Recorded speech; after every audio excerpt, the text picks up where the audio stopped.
Assalamualaikum warahmatullahi wabarakatuh. Waalaikumsalam warahmatullahi wabarakatuh. Ya, pertama-tama terima kasih karena sudah meluangkan waktunya saya untuk melakukan sosialisasi ini. Ya, pertama-tama kenalkan nama saya Suryati dari program studi agama-agama. Jadi di sini saya akan melakukan sosialisasi terkait tentang manipulasi media.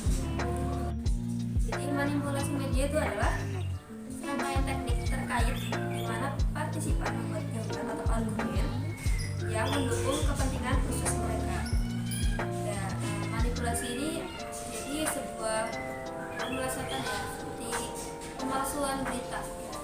Nanti akan ada macam-macamnya. Lalu media di sini kan ada dua, yaitu ada media konvensional sama media digital. Jadi media konvensional itu seperti majalah, koran, surat kabar, dan media digital itu yang terkait dengan elektronik ya, seperti televisi, radio, handphone, dan lain-lain. Jadi manipulasi media itu adalah Penyalahgunaan ya media yang dilakukan oleh seseorang secara nanti ada hoax ada lagi ya. iya. Langsung ke macam-macam manipulasi media.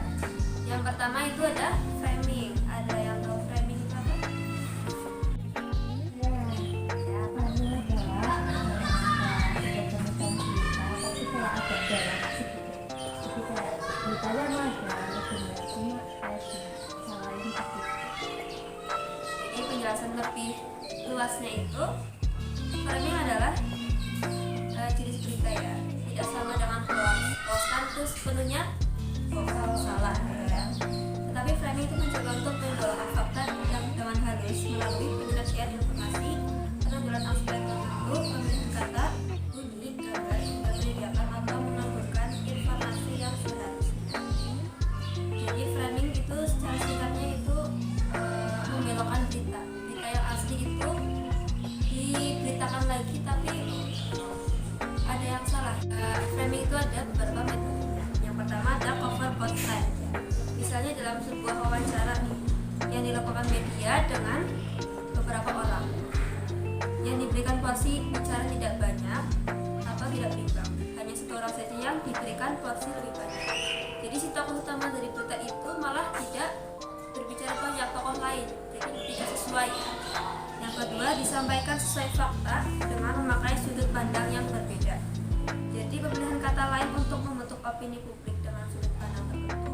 Misal dalam sebuah demonstrasi buruh yang lebih disorot media mengenai tumpukan sampah, kan topik utamanya kan si buruhnya, tapi yang disorot tuh sampahnya, jadi tumpukan sampahnya.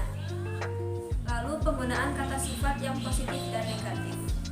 Metode ini akan membentuk penilaian terhadap seseorang. Misal, media mengatakan bahwa sosok politik A itu tegas, maka pendapat publik mengarah apa yang dikatakan media. Jadi kita percaya aja gitu, nggak menelusuri dulu, nggak tahu apa yang sebenarnya dari fakta berita itu. Kita ya orang bilang kita ikut aja. Lalu ada hiperrealitas ini itu dikemukakan oleh Jean Baudrillard, seorang filsuf, tokoh politik, sosiolog, fotografer yang berasal dari Prancis. Jadi hiperrealitas ini adalah kondisi di mana kesemuan dianggap lebih nyata dibanding kenyataan, kepalsuan dianggap kebenaran, isu lebih dipercaya dibanding informasi, rumor dianggap benar dibandingkan kebenaran. Jadi secara singkatnya ini beritanya itu diberikan kembali tapi sepenuhnya itu palsu ya atau hoax. Contoh dari realitas itu seperti berita ini. Mengerikan, ini penampakan kondisi penduduk di kota Philadelphia mirip film zombie. Jadi secara tahu judulnya kalian menyimpulkan apa sih? Zombie ya. Di dunia nyata itu ada zombie. Iya. Zombie di dalam film itu ada di dalam dunia nyata. Ternyata mereka tuh bukan zombie ya. Ternyata apa? Bu. Mereka adalah masyarakat di Amerika Serikat yang terdapat narkoba berjenis psilocybin. Ini disebut membuat kulit pengguna membusuk bagus-bagus. Jadi bukan karena kopinya, tetapi karena terkena narkoba. Lalu ada judul lagi. Lupa sedang di Jepang, lagi asik-asiknya karaoke, wanita ini langsung didatangi polisi. Apa nih? Dari judulnya ada berapa? Lupa sedang di Jepang, lagi asik-asiknya karaoke, wanita ini langsung didatangi polisi. Jadi kayak seolah-olah bikin kesalahan besar gitu ya, ditangkap polisi gitu kan. Itu makanan. Iya. Dalam berita tersebut tuh wanita terlihat sedang karaoke, tetapi malah ditangkap polisi. Sebenarnya memang aturan dan budaya di Jepang. dalam berita tersebut itu terlihat seorang wanita yang sedang asik-asiknya berkaraoke. Sebenarnya memang budaya dan aturan di Jepang itu seperti itu ya, karena mengganggu aktivitas masyarakat yang lainnya. Maka dari itu wanita tersebut langsung didatangi polisi. Ya salah ya, tapi salah juga karena nggak tahu gitu ya. Lalu ada dokter mengamuk hingga aniaya staf Karen Dinner juga. Tahu kan Karen Dinner itu? Iya. Dokter mengamuk hingga aniaya staf Karen. Jadi apa nih kira-kira kalau dari itu? Sebuah kesalahan. Dipukulin sih. Jadi kayak seolah-olah dokter itu jahat ya, masa dianiaya sampai dia nanti. Padahal dalam video tersebut itu dokter mengamuk bukan hanya sekedar tentang konsepnya si Karens itu dalam melayaninya ya, dalam melayani di itunya tempat kerja. Ya, emang di sana apa ya, ciri khasnya Karens itu keras ya. Melainkan karena dirinya tidak dipanggil dengan gelar dokter. Mungkin dokternya udah sekolah capek tapi nggak dibantu, mungkin salah. Kembalikan terkait manipulasi media, ada yang ditanyakan mungkin kurang paham.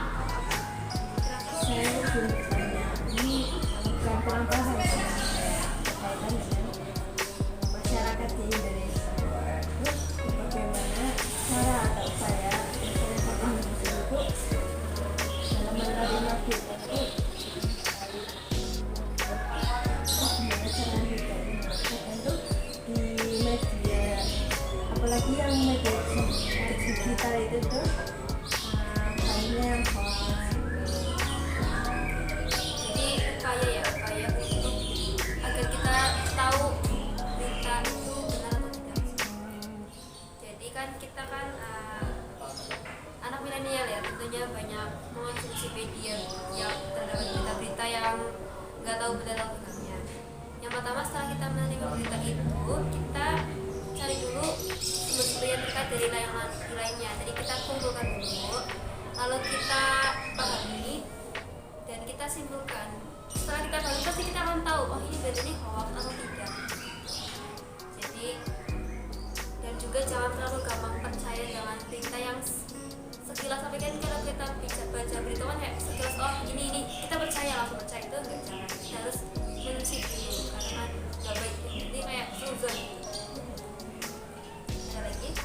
Saya izin bertanya ya Kak, jadi kan banyak berita yang apalagi di sekarang viral banget ya di Instagram dan di media lama hampir kurang lainnya tentang penerima berita selebriti itu loh. Terus kenapa para wartawan dan pembuat berita tersebut membuat judul yang selayaknya udah apa? Iya, tidak faktanya sih. Di kampus, misalnya demo di kampus kan berarti ada problem kenapa demo. Nah, misal ada permasalahan ini. Nah di demo itu kan pastinya yang minat itu kan mahasiswa yang terkait dengan permasalahan demo tersebut. Nah kan kurang menarik. Jadi misal di demo itu ada cewek tuh yang misal nge-live, ya ceweknya cantik gitu kan lebih menarik ya, ada cewek cantik sedang demo di sini gitu kan. Jadi agar lebih menarik aja. Jadi pada kesimpulannya, di sosialisasi tentang manipulasi media ini, kita sebagai pemakai media yang tentunya terdapat berita-berita yang entah itu hoax sepenuhnya atau framing yang ada sedikit unsur kebenarannya itu, kita harus bijak dalam membaca berita ya, jangan langsung percaya sana sini, dan kita harus menelusuri dulu terkait berita tersebut. Jadi sekian sosialisasi dari saya. Apabila belum paham atau kurang atau mungkin ingin tahu lebih dalam lagi,